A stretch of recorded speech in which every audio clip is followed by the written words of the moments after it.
Hello, everyone, and welcome back to another episode of the All Things Interesting podcast. On this episode, I had the chance to talk with sculptor, artist, and inventor of the Tangle, Richard X Zawitz. He has dedicated the past 40 years of his life to the promotion of peace and creativity through the use of art. His work in sculpture has been devoted to manifesting essences and energies of Chinese Taoism, Zen, and other metaphysical and alchemical tradition. On this episode, we talk about his experiences growing up in the 60s, finding meaning in art, studying East Asian philosophies and influences, striving for peace through creativity, and a lot more. Before we begin, if you enjoy the episode or show, please make sure to subscribe to the All Things Interesting podcast on iTunes, Google Play, Spotify, or your favorite podcast platform. And as always, feel free to follow me on Twitter at Tesher Cohen. So without further ado, please welcome my guest, Richard X Zawitz.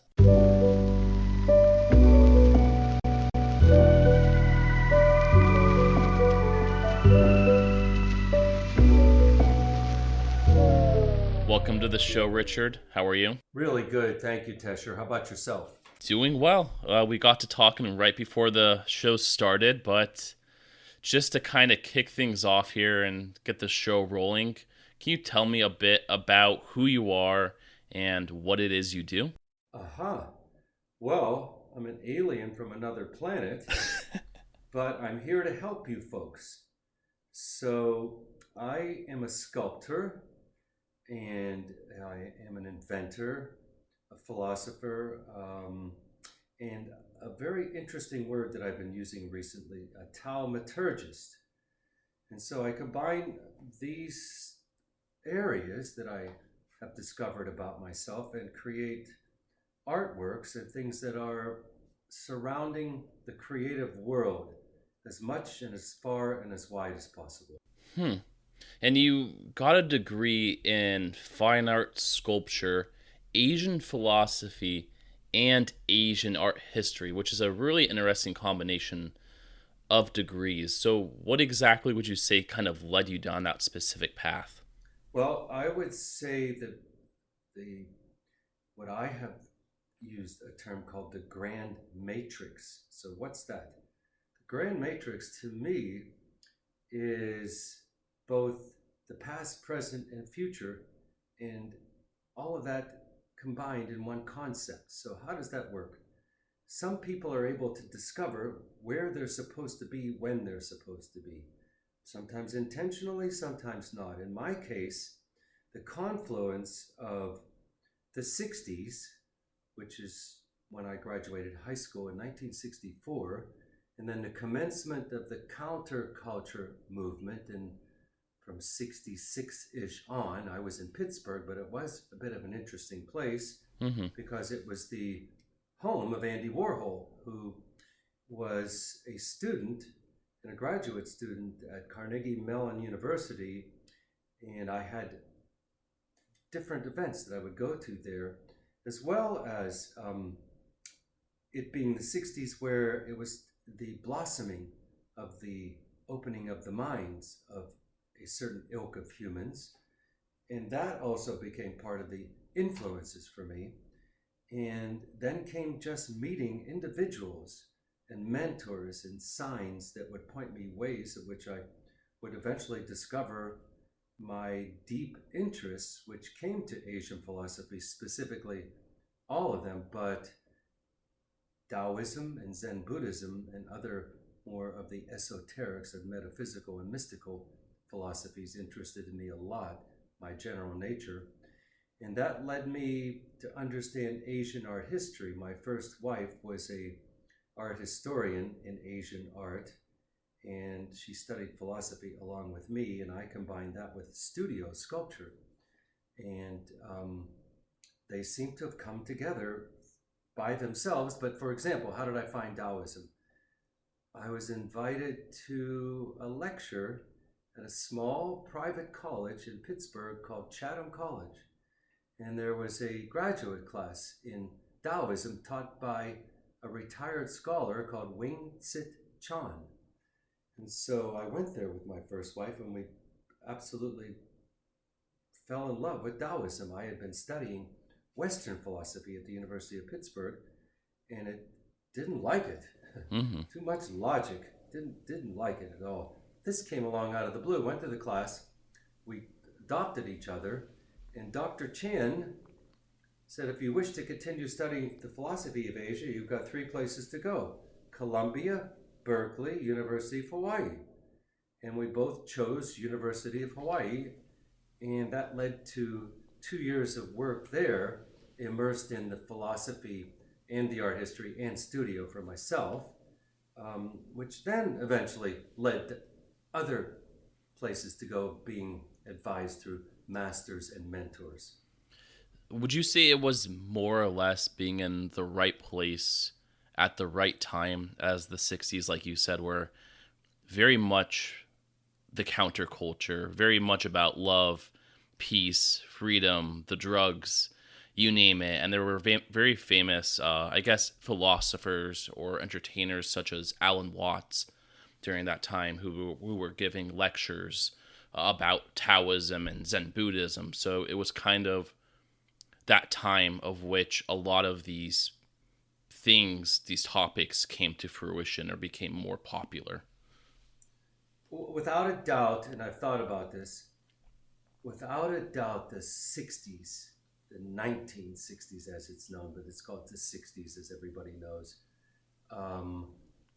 was an extraordinary period for those of us fortunate enough to believe in themselves and believe in the creative arts. I myself was not of the protesting ilk. So when all of that was going on, I was traveling through Europe, all over Europe, just to see the art and to experience it in 1968. And then by 1969, I was already headed to Hawaii for my studies. But what was important was the freedom to be able to do what you wanted without having to go to business school, without having to please mommy and daddy. There were points when mommy and daddy didn't even know where I was, what country I was in, where I had been, but they knew I was out there to travel and to seek. So it was the confluence of both the counterculture movement, the influences, like you mentioned, to those that were seeking the knowledge and the wisdom of the East, the Alan Wattses, the D.T. Suzukis. There were so many influences, the Timothy Learys, the Richard Alperts, the Baba Ramdas, and all of these amazing humans who were older than us, but had already discovered the doors of perception, as it's known through Aldous Huxley, had already discovered that through some mind-altering, transcendent types of chemicals and natural substances. They enabled us to be able to pierce the veil of reality back then and to understand there was more than one reality, and that life was not about greed. Life was about the passion to live. So now, in contrast, and if we were to talk about today with the coronavirus scare happening as we speak here in mid-March, it couldn't be any more different. And with the Trump effect, the unenlightenment effect, it's even more stark of what's going on. And it reminds we of the ilk that I'm from that we have to continue our mission to perpetuate creativity as far and wide as possible to counteract the negativity and the plagues brought upon us. I'm not biblical. Plagues brought upon us by the Trump effect, such as what's going on now, the plague of the coronavirus, such as the locusts descending on parts of Africa and floods. Now, I'm not biblical, mind you, but it seems like a heck of a coincidence. So for we of the ilk I'm from, the contrast is stark, but it's very meaningful for change. That's what we wanted as the counterculture generation. We wanted change from the quote-unquote establishment. It's so funny that Bernie Sanders now has brought that term back, the establishment, which he sort of is. So there's a lot of ironies hidden in conundrums. But I'll leave you with this. Should have been there. It was amazing. Nothing like it. Nobody can duplicate it. You won't see it again. The closest is you got it, Burning Man. That's the closest it gets. You're saying that Bernie is going to bring back the counterculture not to Bernie, some degree? Burning Man, not Bernie. Oh, Burning Man, the festival. Not the political Bernie Sanders. No, I'm not saying that because sadly the world is too closed for him. He won't be able to do the good things that he wants to. I'm saying the closest it comes to the counterculture is Burning Man. That's the closest it gets to the festival. The way it may have been. That's correct. The festival in the desert at the end of August every year. You mentioned that you were traveling to Europe as well as to Hawaii before, after you kind of grew up in Pittsburgh during the time of the counterculture. But how did Europe see things differently than the U.S.? Did you see them both kind of following that same type of cultural movement, or did Europe kind of differentiate itself from the U.S. at that time? Well, I not at all, actually. I went to Europe in '68, and the counterculture was just being formed in the womb in '66, and '67 was an early birth of the counterculture. And by '68, I was on the road to Europe just to travel around. I was going to try and go to art school in Holland. And my first wife and I had a Peugeot 404 and drove all around for 6 months. But there was hippies everywhere, loaded with hippies in Europe, loaded, lots of long hairs, passing around joints, sharing, caring, looking at life differently, starting to eat more natural, organic foods. The brown rice movement was on, and organic vegetables way back then. That's correct. That's how it got started. Europe was very much similar. When I came back from Europe, that's when we took our work more seriously and went back to school full-time at the University of Pittsburgh, where I started formal study of fine art sculpture. But that's also the same year that I met Wing-Sit Chan from Chatham, who advised us where to go to further our studies. We could only do so much with Asian art and philosophy in Pittsburgh. So he gave us the option of the 3 places to go. Of course, we chose Hawaii. So that's the reason I went to Hawaii, was for the University of Hawaii in the East-West Center, and the scholars that were known to be teaching and masters in Hawaii. And eventually, I studied with a master of the brain called Prithwish Niyogi in Hawaii. That was another launching pad that enabled me to continue my path. And he used a word that I still continue to embrace, a sadhana, Sadhana in Hindi. That's a word for your way or your path. So that was part of my path at that time that led me to Hawaii. So each of these individuals kind of led you to the path of studying Asian philosophy and getting more involved with art culture. Could you talk more about some of the things you learned specifically in terms of East Asian studies? And you mentioned something about how you unlearned art Western biases. So what does that mean also? Okay, well, importantly about the Asian philosophy, especially Taoism, Zen Buddhism, and other tantric mystical philosophies and ways of thinking, what that taught me was that the world is really different, and the world can be seen from the universe, matter, reality, can be seen from different understandings in your brain. That's what it helped me to learn. And it helped me to learn that everything is connected. The world is interconnected. That's what it taught me. Of course, physics will teach you that. And it also taught us through Buddhism that the world is,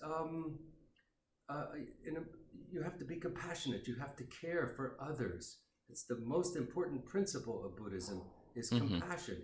So that was something I learned, as a young man in my 20s, early 20s, that you have to care. They didn't teach me that in Pittsburgh growing up. It just taught me how to hit a ball and bat in the 50s and play football. and to start drinking scotch at 15. I didn't get a great education there, but I learned a lot how to grow up and be tough. That's what I learned out of Pittsburgh. But Is that what you mean by the difference between Eastern and Western perspectives on culture? absolutely, the not everyone in the East, of course, can believe in Buddhism. That wouldn't be true. There's no generality. There are certain countries that are predominantly Buddhist, but there is a different way of thinking between East and West. The part of the East that I embraced was based on Buddhism, and it was based because I traveled extensively in Thailand and other Buddhist countries in Nepal, Tibet, and that's where I found that people were the most caring. And importantly, the East, of course, I mean, where the West, of course, where I'm born, when we mean by the West is Europe and America, we're selfish. The industrialists are very selfish.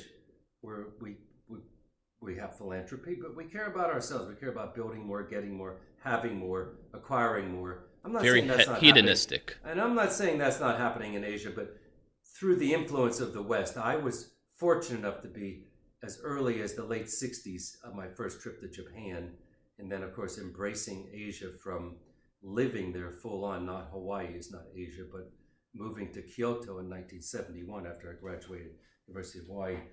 So let me ask, how would you describe art from the perspective of Western and Eastern cultures? Would you say that the same mentality that applies on a cultural level, does that also apply to an artistic level as well?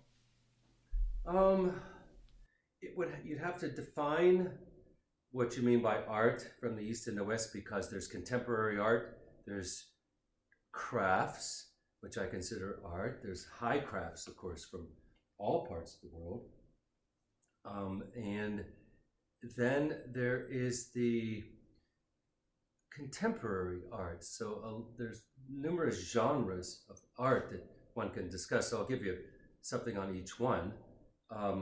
Between East and West and what's known as contemporary art, that's about creativity and uniqueness, and variations of styles, variations of symbols and methods. So they're comparable. Contemporary art from East to West. There's great contemporary art being shown all over Asia, and there's great contemporary art in Europe and America. And let's go South America. There's great contemporary art on this planet. There's great contemporary art in Africa. So then you have what's known as craft, but craft, of course, from Asia has a long tradition of something we would even consider fine art. It's in museums all over the world. Basketry and various forms of pottery and ceramic work, woodwork, ancient long traditions in China, Korea, Japan, Tibet, Nepal, Hmm. every country. The wood carving in Indonesia can blow your mind. Incredible. You wonder how they did it. You can't imagine how somebody could do that. So that's comparable. And in the West, we have a craft tradition, and there's a lot of great stuff, but I don't think it compares to Asian. But we have a nice tradition, but theirs goes back thousands of years. Ours goes back hundreds. Hmm. So, and it's hard to compare that. Then we have our traditional. We don't have a long history of traditional arts in America. We do go back, a couple hundred years or more from the colonialists, but there is Native American, of course. Not much of it has been survived because of the massacre of the Native Americans. They probably, no doubt, their art perished with them, but there is surviving art. So that's not necessarily comparable to the ancient and traditional of Asia. They have long traditions and great museums to show it. So Asia has a massive tradition, along with Europe of Hmm. traditional arts. Both have both, and include Europe for the high level of crafts, because of course a lot of the craftsmen came to the U.S. from Europe. So there's some parallelism, and there are big differences as well.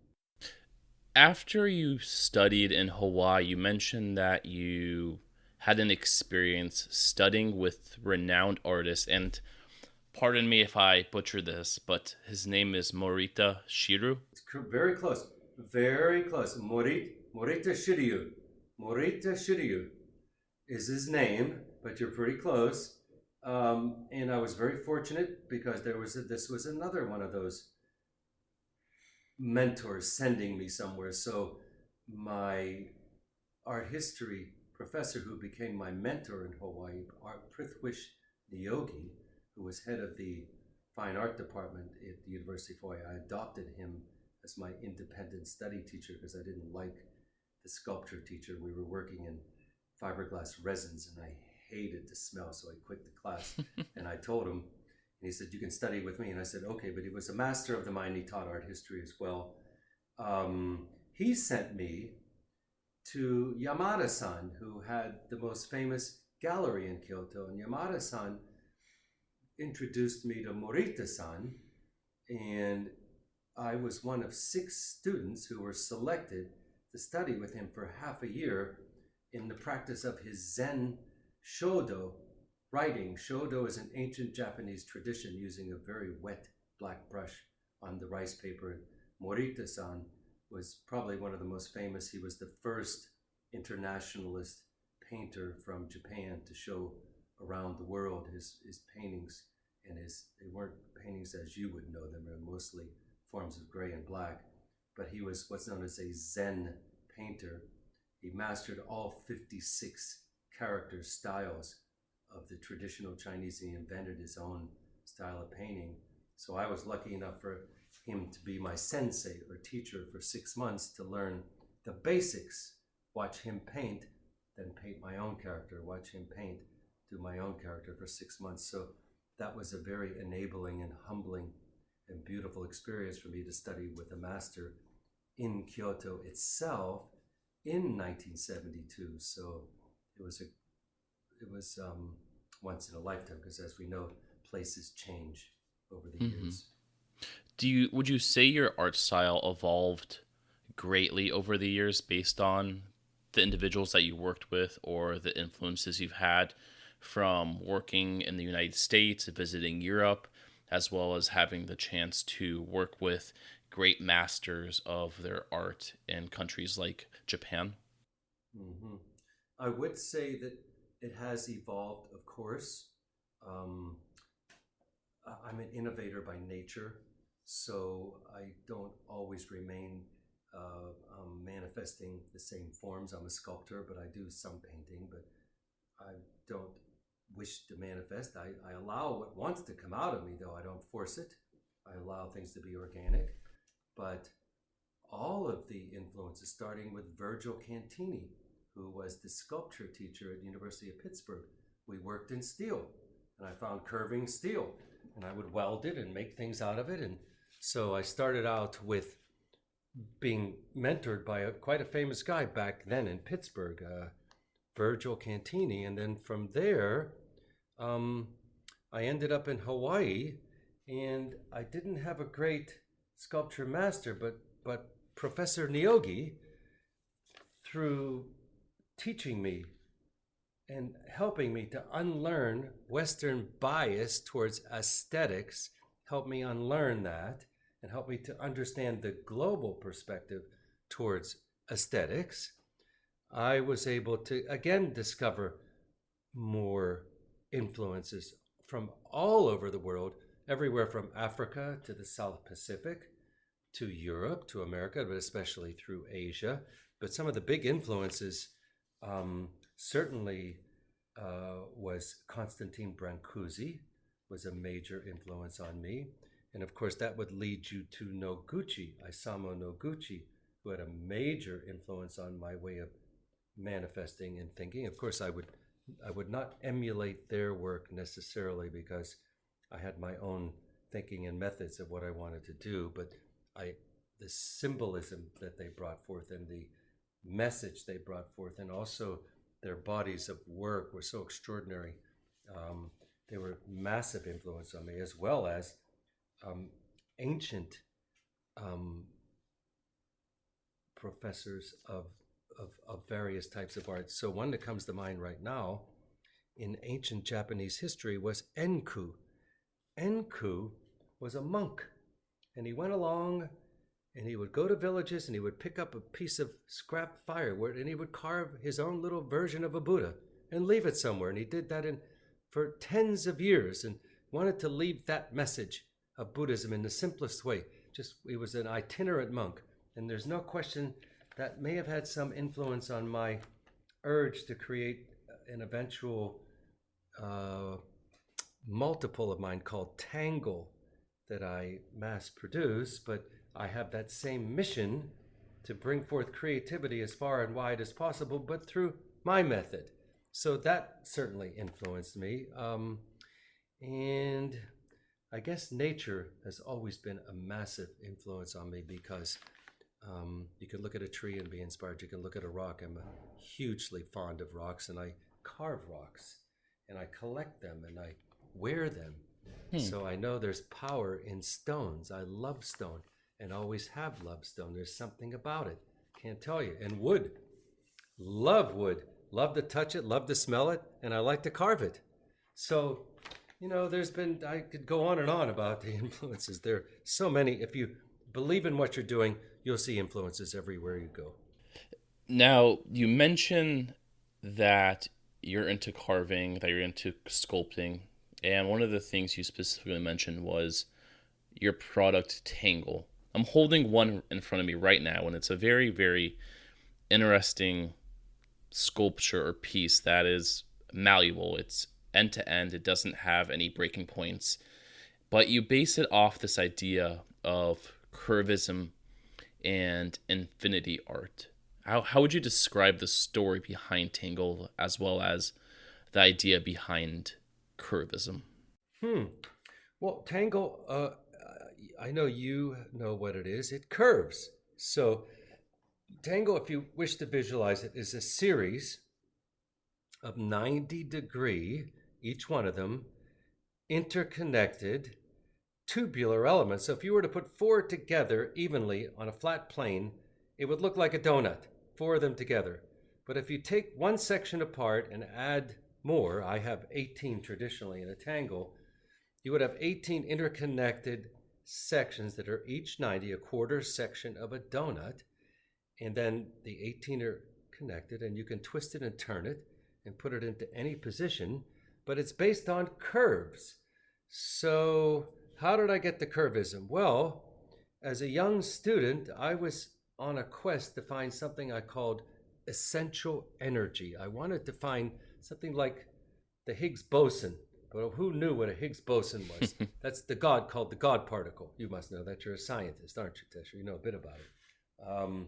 So I, of course, uninitiated and not knowing much about science, but I knowing and feeling the urge to find essential energy for my own no good reasons, wanted to find it. And through a bit of research and discovering both through art and science at the time, this is in the late 60s, early 70s, I discovered that in all of art, the most predominant energy form was curves and circles and knots and waves and discs.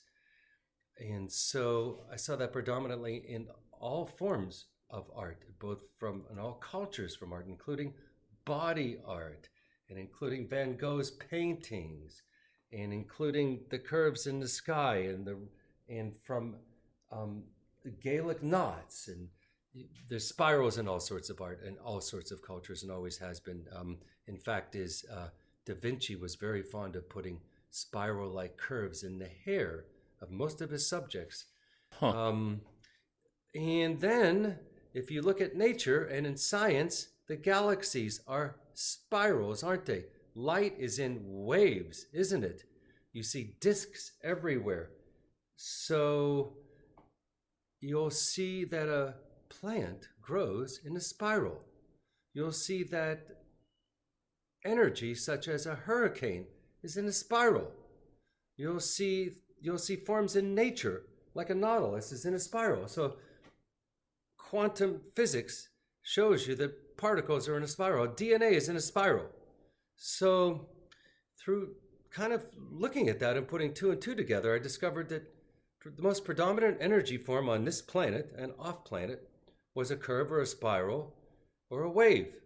So I then decided to make that my life's work and just try as many forms as far and wide as possible and put curves in them, because that's what I believed in. That's my message. That's my signature. That was important to me. I felt the need, and still continue to, the need to curve things. Until I know better, there's going to be no straight lines in what I do. And we'll see. Even the pine box they're going to drop me down in the ground in better curve. That's all I know. So then, over the years, I started thinking about my own art movement, and I've come up with the term curvism. So I'm a curvist, because everything I do curves. Picasso was a cubist. Renoir was an impressionist. So you can go on and on and on with these movements, and I feel as though the curvism movement is important. In the last 5 or 10 years, when I go to art fairs and museums and galleries and wherever you see art, I take pictures of all of the different kinds of art that have predominant curves, and there's a lot of them. So I'm onto a valid movement, I feel, and an important movement with my curvism movement, and I arrived at it through a lot of observation and, of course, a very fixed foci on why curves being ahead of the curve, you might want to say.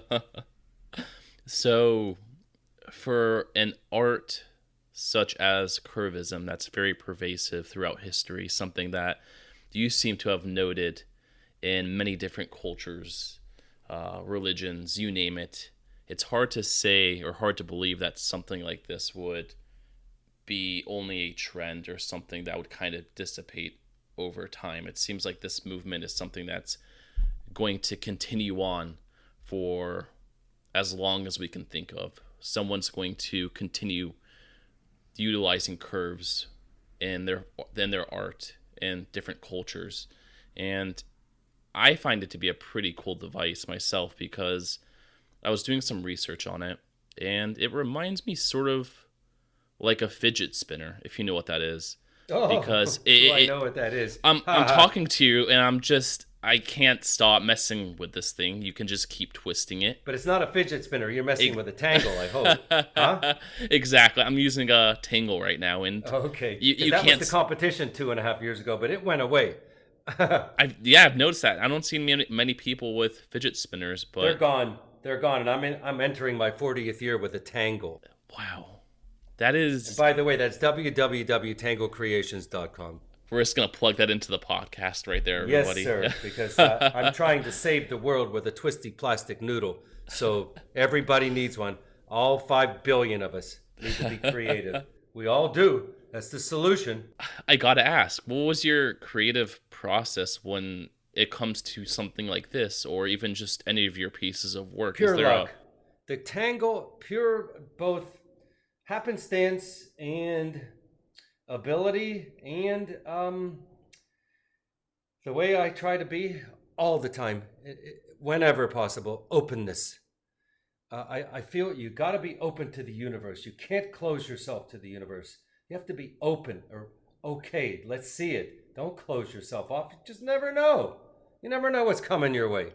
So with Tangle, I created a sculpture that looks like what's known as a caduceus. A caduceus, for those of you that don't know the word, is the closest thing you'll know to it is the medical symbol of the snakes intertwining. Well, that turns out to be a very, very ancient symbol for energy and for the power of different kinds of metaphysical ways of thinking.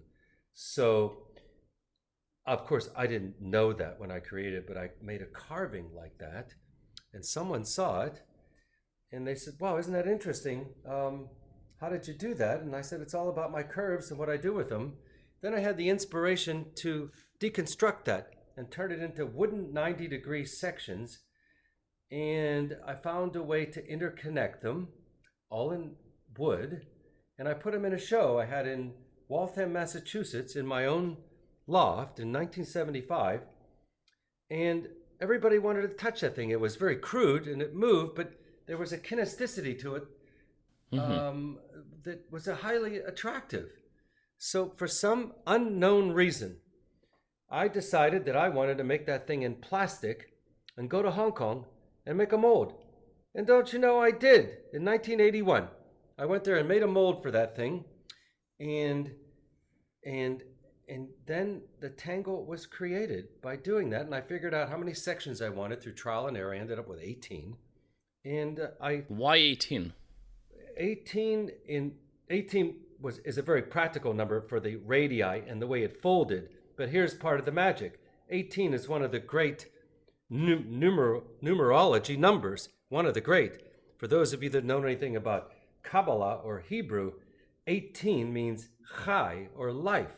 The number 18 in China, Sabbat. It's called Sub 10 Bat 8.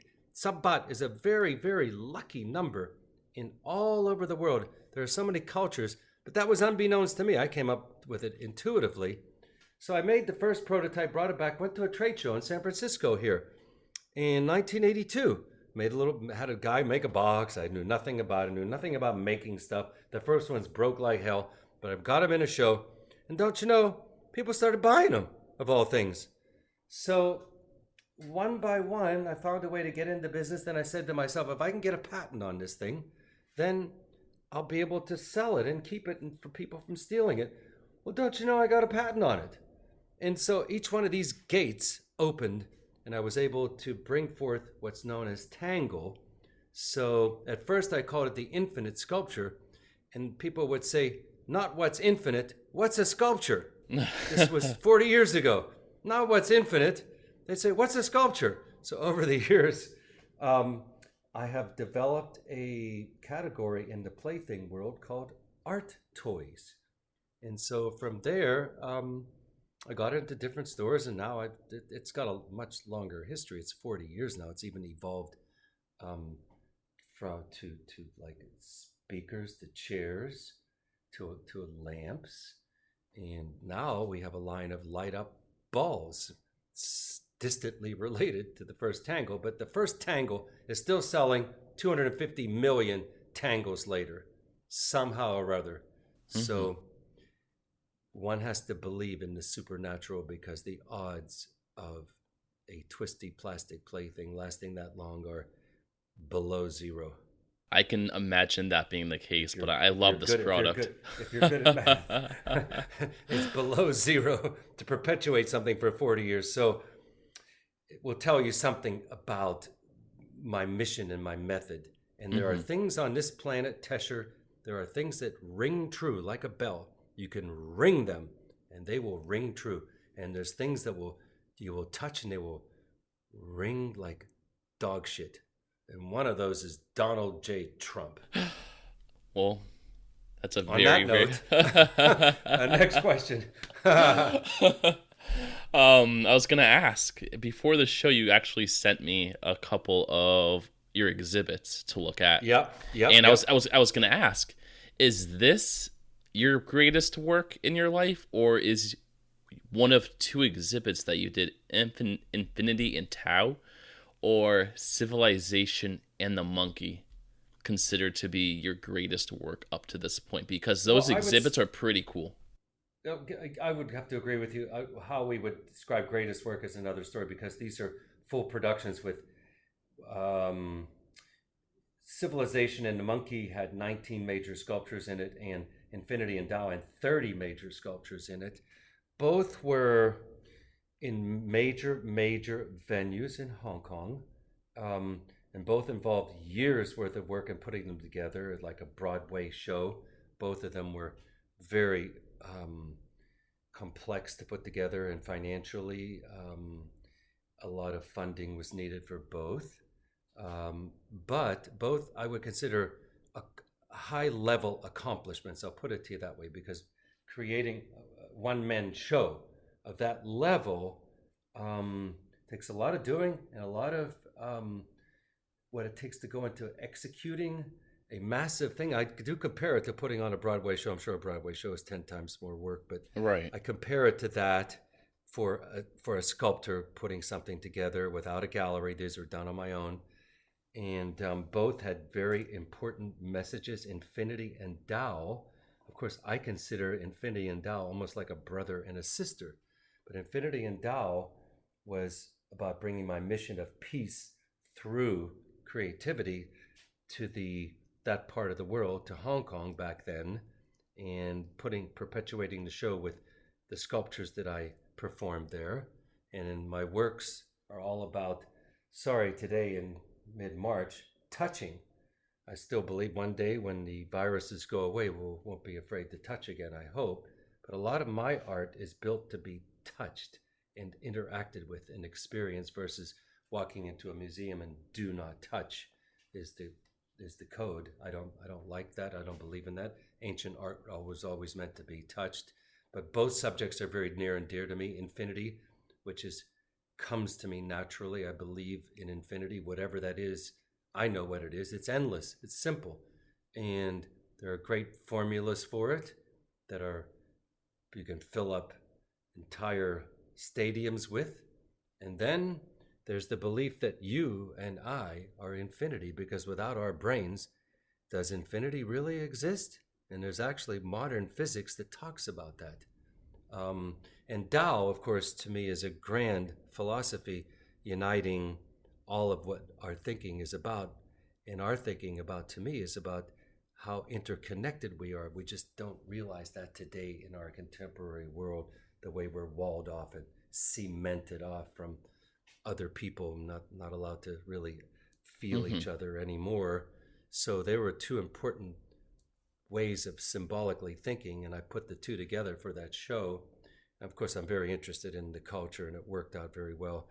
And 6 years later, that was in 2012, 6 years later, it wasn't 6 years later, it was 2016. So 4 years later, I was invited to put on a show in another venue in the Stock Exchange building in Hong Kong called Exchange Square. And that's where I put on the show called Civilization and the Monkey, subtitled Why We Are Here, Why Are We Here? So 2 years before 2016, which is the year of the monkey in China, and wherever else you want to believe in it, which I do,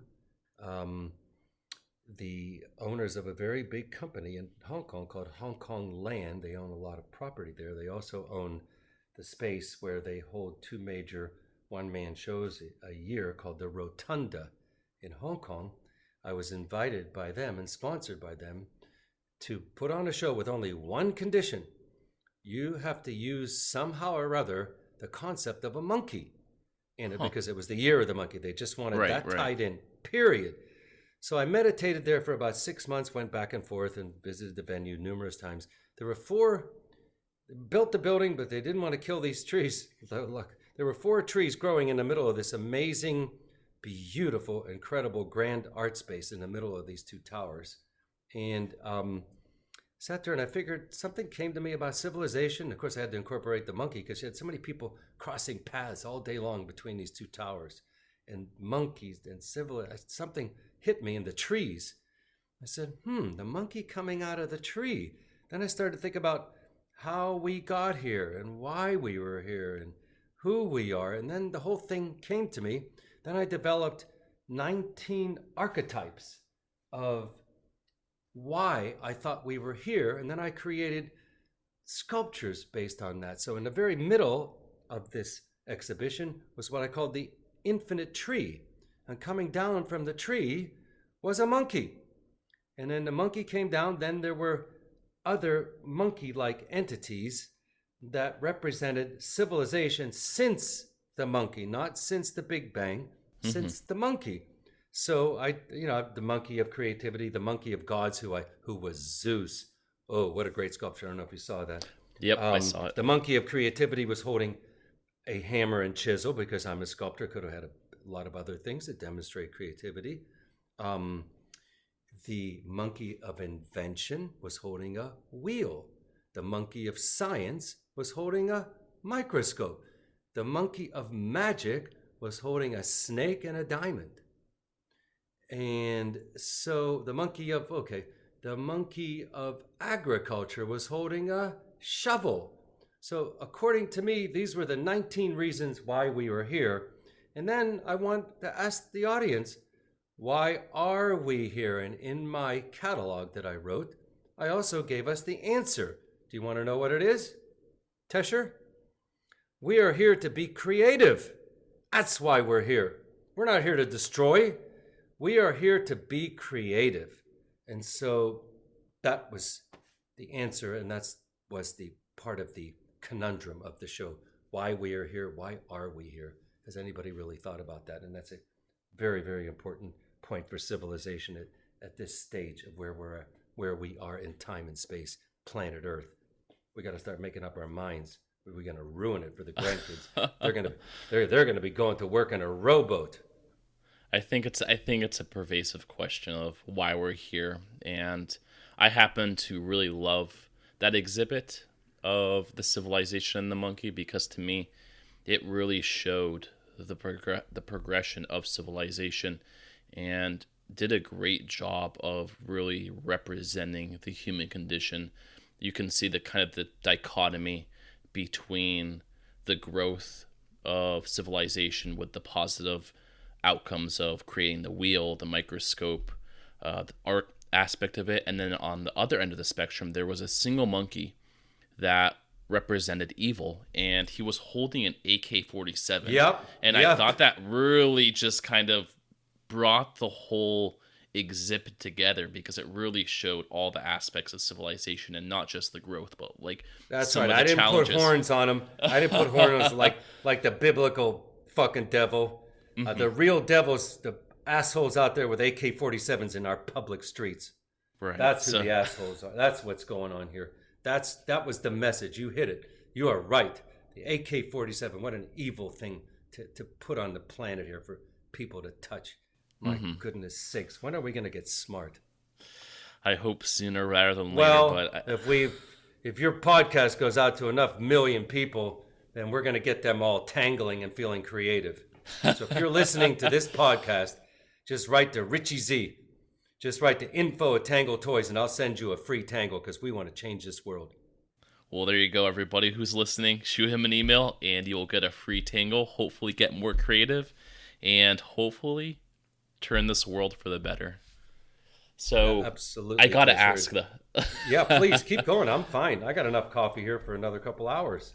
I got to ask, in regards to your other exhibit, you got to help me understand here, because it's called Infinity in Tao. Yep. And when I was watching the video, there were multiple large structures surrounding a single egg. What is that? What is that conveying? Oh man, that's one of my favorites. It's one of my favorites. It represents the 5 elements, but they're all in the forms of aliens. So you will see that they're over 4 meters tall, and they're actually mathematical objects, because there's a lot of topology, which is the science of surfaces, in most of my work. So I created that one piece as these aliens watching over the cosmic egg, waiting for the birth of the universe. So that was one of my favorites. So one of the beauties of that sculpture is because they're large, and of course all of the work is curving tubes. So you'll have to find a way to look at that on www.richardxzawitz.com. You'll see it there. Under Infinity and Tao, you'll see that sculpture. It's called The 5 Members. And the beauty of that sculpture is the reflectivity of it. The surfaces, because they're mirror polished, pick up all of the reflections of what's surrounding. And if there's a practice in China called feng shui, and in feng shui, it's believed that curves bring positive energy. And also, it's important to have reflective images in feng shui as well. So these sculptures act as that type of a symbolic image to the viewer as well as being able to walk through them and interact with their energy. And part of what I do, what I hope that's happening with my art, is the emission of positive energy from the works themselves. And with that, I gotta turn things towards your strong focus on social impact. I know you once mentioned that your mission is to show peace through peace through creativity. Yeah. What does that mean exactly? Well, the mission statement is that I would like to see every man, woman, and child on this planet experience the joy of the creative process. So,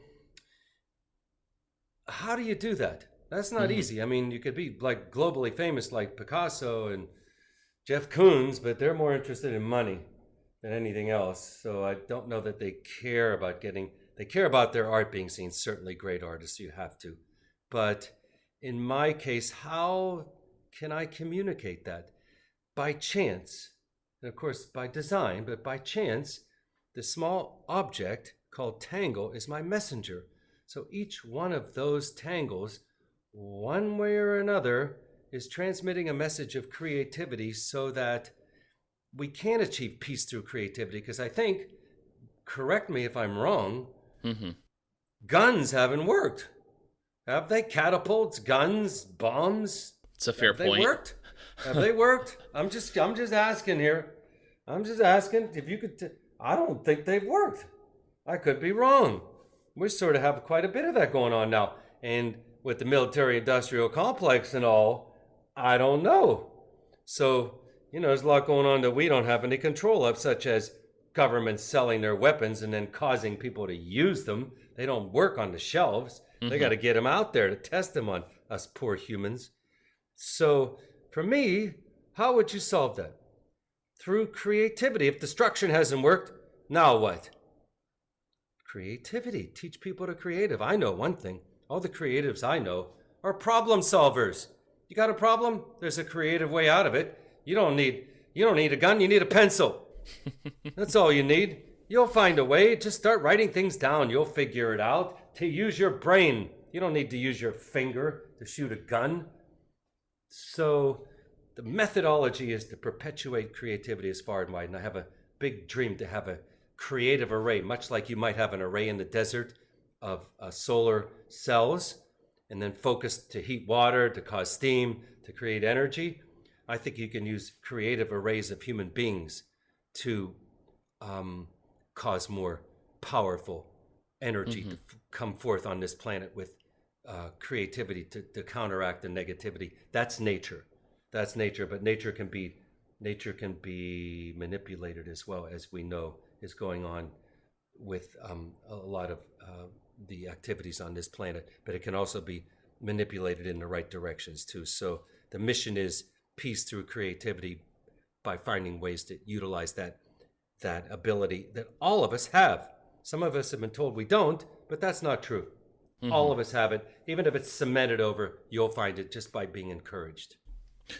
Let's look at it this way for a second. There are many people out there who want to be creative. I remember there being a lecture by Alan Watts in which he talks about what is it that you want to do with your life. And he has all of his students sit there and think about what it is that they want to do with their life. Some of them want to be artists. Some of them want to be horseback riders. You name it. But at the same time, these jobs, as you very well may know, aren't going to bring home a lot of money for them. But he still tells them, go out, do that, and forget the money. And in many ways, you hear the phrase starving artist, the artist who goes out there and labors his love for the art to share his art with the world and not for the money. So it raises the question, if someone wants to pursue a career in art and are hesitant to do so because of that reason or for another reason, what advice would you provide to them to just go out there and pursue it, irrespective of the challenges when it comes to wealth or anything else? Good. That's a tough one because Most of us are spoiled. We don't want to suffer. So how do you teach people to suffer and to sacrifice? It has to come from the heart. If you want to be an artist and you believe in yourself, there's only one catch if you want to pursue it. You have to be good. You have to know inside of you that you've got something special in there to give that people need. That's a need that can be projected, that can be manifested. You have to know that inside your gut, inside your heart, inside your brain, all of them.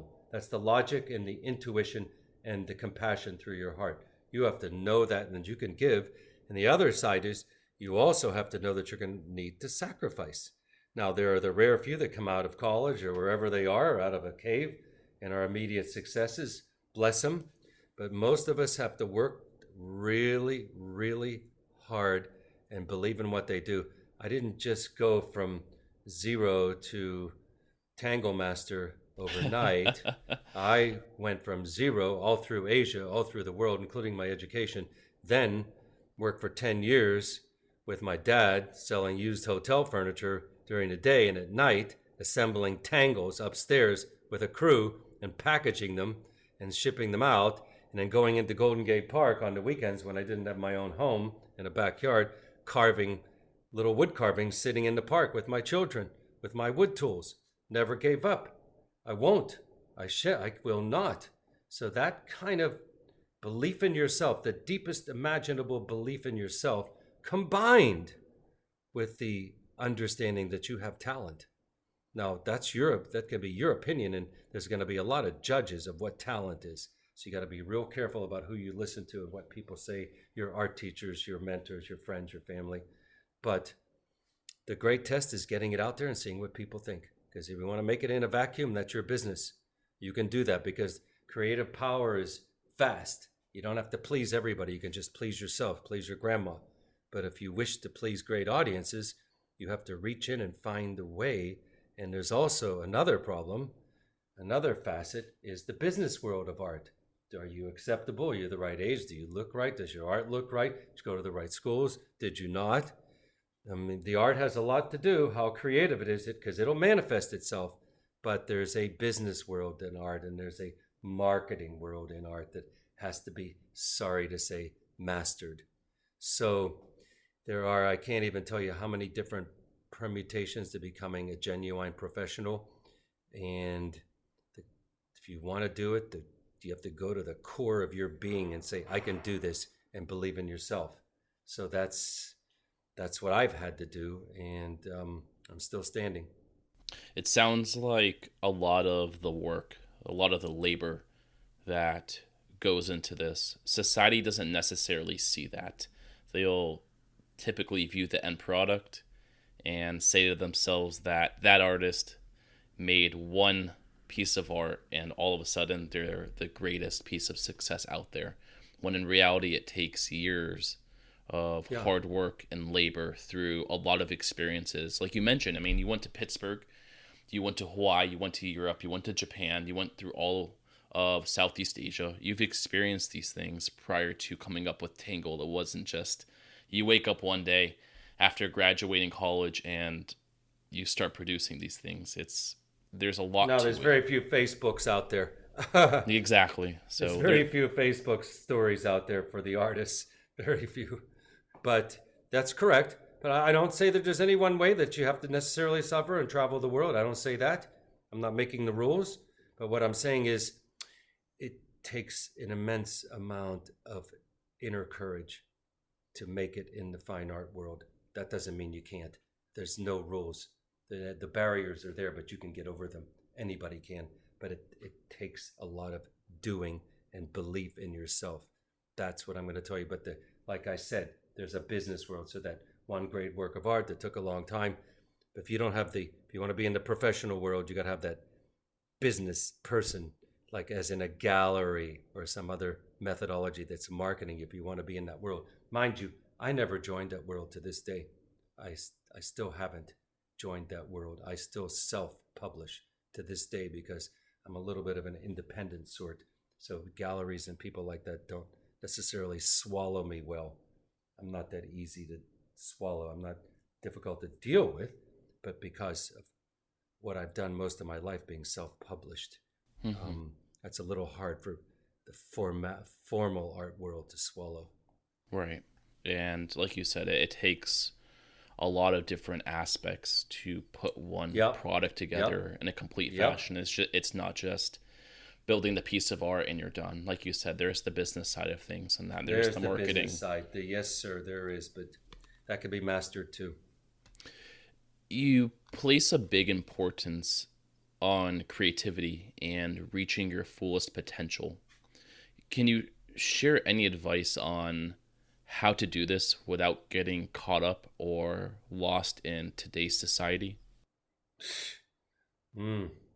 Well, caught up or lost in today's society. Let me see. What is that? To figure. You mean caught up or lost in today's society? What does that mean? I'm not quite sure.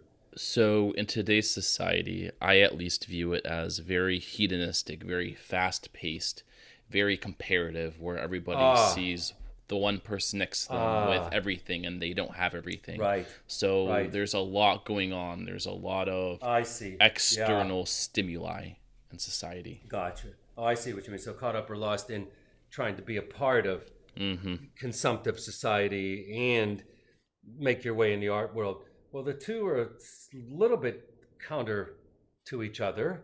Doesn't mean they are necessarily. You can be a spoiled little brat and still be a great artist. But in the old school I'm from, it's about hard work, and you have to ignore, back in the 60s, there was still the establishment and traditional, and there was galleries, and there was absolutely traditional ways to approach it. I, having studied Zen and being a iconoclastic type of person by nature, was not about to join the mainstream, and I still don't. So one can approach it by embracing the society as it is, and if your art is great, find a way through it. There's artists that come to mind like KAWS, Cause. He makes these little toy-like things, but they're huge and they're collected all over the world. And he makes a little toy into a 50-foot wood sculpture. Doesn't put his hands on anything. Has all of it built in factories, but hugely successful man, massively. And there are those that are on communes and believe just as well, and what art communes and art art homes and just places where cities where arts are embraced, and communities all over the world that just stay in these communities and continue to believe in themselves and don't care if they're famous. They just need to produce art.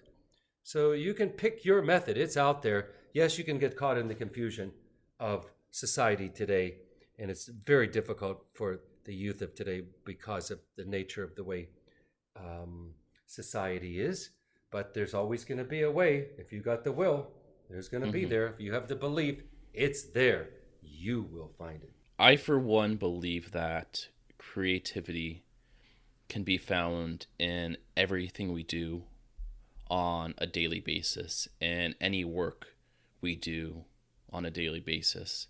But for many out there, it's kind of a challenge for those that work a general 9-to-5 job or work a job that's very menial in what they do, typing away on a computer all day, or, for example, picking up trash. So what are some simple things people can do on a daily basis to foster creativity? Because I think it's an incredibly significant and important task to do to foster growth, foster self-growth in society.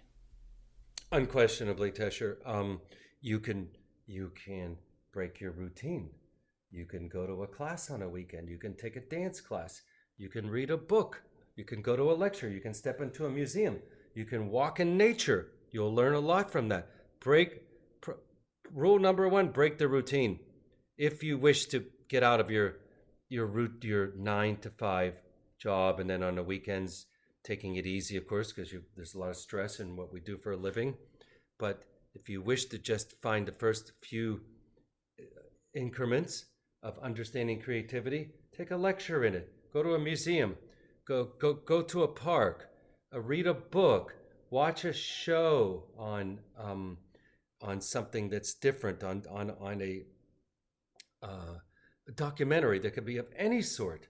Just pick up something new. Start to open your brain. The key to breaking your routine is understanding that your brain is all powerful and that the brain is underused, and that when you're thinking creatively and you're working creatively, you are enabling two neurotransmitters called serotonin and dopamine, the pleasure and learning chemicals in your brain, and it makes you feel good. So I used to wonder when people would play with a tangle and they would use their left hand and right hand simultaneously, and they would giggle. And I thought, what the heck was so funny? This is for a long time. And finally, I found out through therapists and scientists who came to me and said, have you ever heard of fidgeting the focus? So it turns out that when you fidget, it doesn't have to be with a tango. It could be with a violin. It could be with your finger. It could be with your hair. It could be with anything. Just fidgeting, moving is also good for that.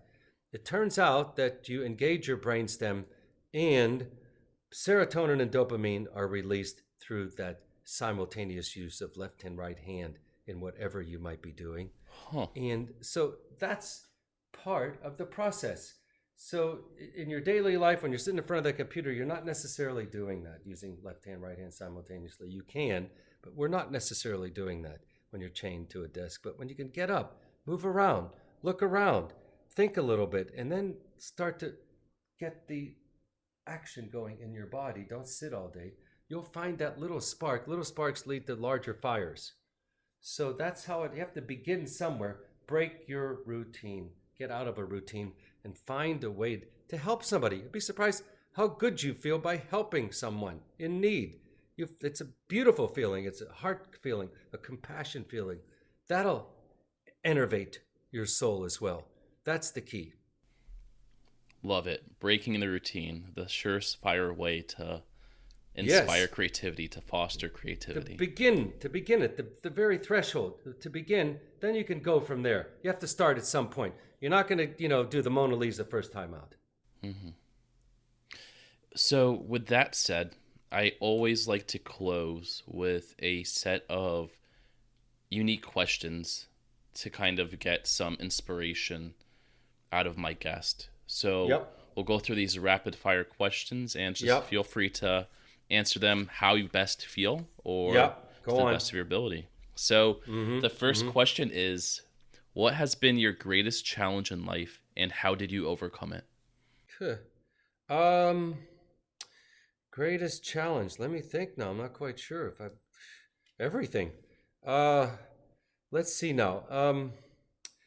One big one very early in life was I was in a motorcycle accident and destroyed my ankle, and the operating surgeon told me I'd never walk again. And so at 21 years old, I was told I'd be crippled when I was like lightning fast, kind of a runner guy, athletic. And so that was something as a kid in the 60s, told I'd never walk again, was not easy to take. And so I discovered a way to get back on my feet, and I've been to nearly the top of the Himalayas since. So I found a way to defeat being crippled. That was a major challenge, and I could tell you some of the ways I did it if you want to, but we can go to the next question. One of them was being in Mexico, 10,000 feet in the air in 1968, and throwing my crutches away after 1 year at the top of a rainforest in a place called Mushroom Country. I'll let your imagination do the rest. What artist would you say is your greatest influence and why?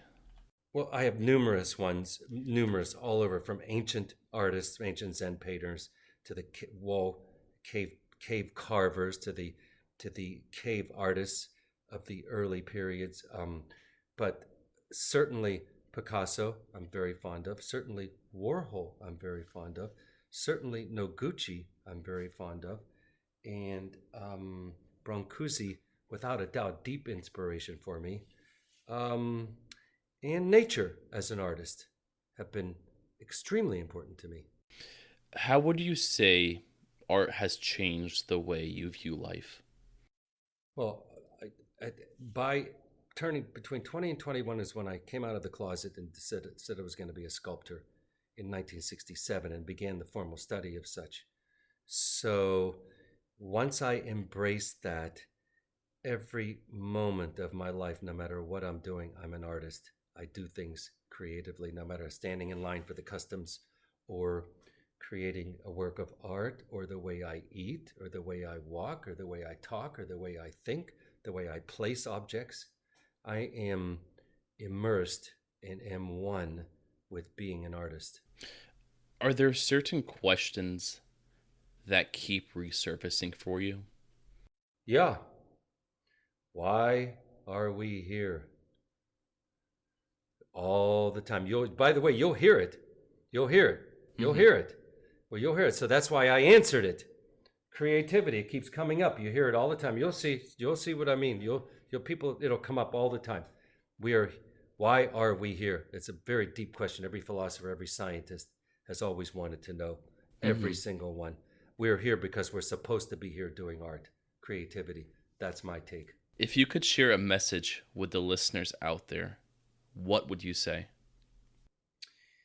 Well, I would say now is the time to think creatively and to try and help one another on this planet. Now in history, this very, very time in history, throughout the hundreds of thousands of years of humanity, now is the time to start thinking about what we can do for each other, not what we can do against each other. That's the message. How can you help a friend? How can you help a neighbor? How can you help the planet? How can we heal all the negativity that's going on? Because it's the truth. Like it or not, there's a lot of noise coming from media from every direction, especially the younger generations are glued to those phones. Now what they're doing, they're communicating to each other, they're playing games, doesn't matter. But we need to get our heads up and start smelling fresh air and start trying to change the way things are, or it's not going to be a very pleasant future for most of us. And the last question, what would you most like to tell people that no one ever asks you about? Yeah, let's see. What does no one ever ask you about? No one ever asks you about your mother? Let's think now. I'm not quite sure what no one asks you about. I mean, people ask me about everything. So you just asked me about everything under the sun. I would say that I would just like to tell people to reach into themselves and find the inner truth and reach into your heart and learn how to give more and be kinder and be gentler and to be more helpful. Maybe people don't ask that. That might be it. How can I be of help to you? Maybe that is a less asked question than most, I would have to say. So I just want people to know that reach in and do something for somebody else. You'll find not only is that good for the other person or persons, but it's good for you too, because the heart energy is very, very important. There's a lot of energy being emitted from your heart, know it or not. When you meet a baby or a dog, guess what they're doing? They're reading your heart energy, and most people know that. They can read straight through all the fake smiles and all the ways we learn how to manipulate our gestures. They read through your eyes, your heart, and they are able to know how you feel and who you are. Give more from the heart, give and feel better and project more positive energy. That's what I wish to be my message. Love the answer, Richard X Zawitz. And yes. And what's the X stand for, Richard? I do not know. Oh, you're asking me? Sure, yeah. Okay, the X stands for power. And it stands for the unknown, and it stands for existential, and it stands for exceptional, and it stands for 10. There's a lot of things that it's a cross. If you put it on its side, it's a perfect cross. Love the explanation there. Love it's the answer, crossroads Richard. of the universe. Yes, I'm self-named X. When I was 1959, when I was 13 years old, I dropped the E from my middle name and adopted an X. Yes, I did. No kidding. Love it. Admittedly, that's correct. Wow. Powerful. Very powerful. Yes, sir. Anytime you're ready to do some chin-ups with me, show up. We'll see. Love the enthusiasm. Love the answers. Love the conversation, Richard. And for those who want to learn more about you and your work, they can find you at richardxzawitz.art. And I'll be sure to be leaving a link to your website as well as a link to a couple of your exhibits, some of your work in the description of the episode. Okay, awesome. Thank you so much, Tesher. It's been a real pleasure talking to you. And it's richardxzawitz.com, too. There's two art websites. And you're a good man, and I really appreciate your contacting me because my mission is real. I want the world to be better and more creative. That's a genuine thing. Thank you so much. And hopefully, listeners out there, you hear this message and you help us spread the word, become more creative, and make the world. Thanks again.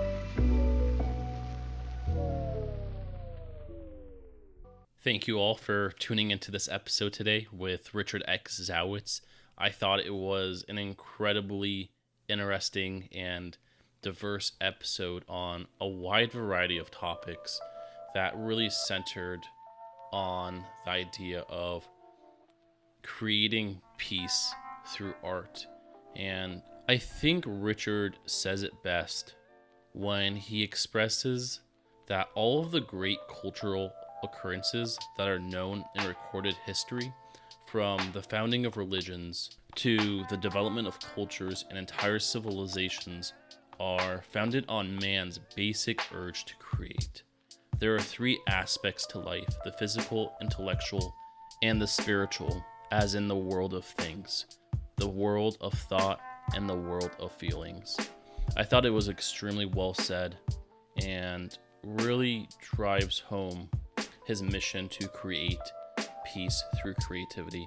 I really hope that everyone listening enjoyed the episode, enjoyed the conversation, and can take away some of the thoughts from the episode into your day-to-day lives. So with that said, I'll be adding some links in the description of the episode, which is found on teshercohen.com, to Richard's exhibits, as well as his main website, which contains the Tangle products.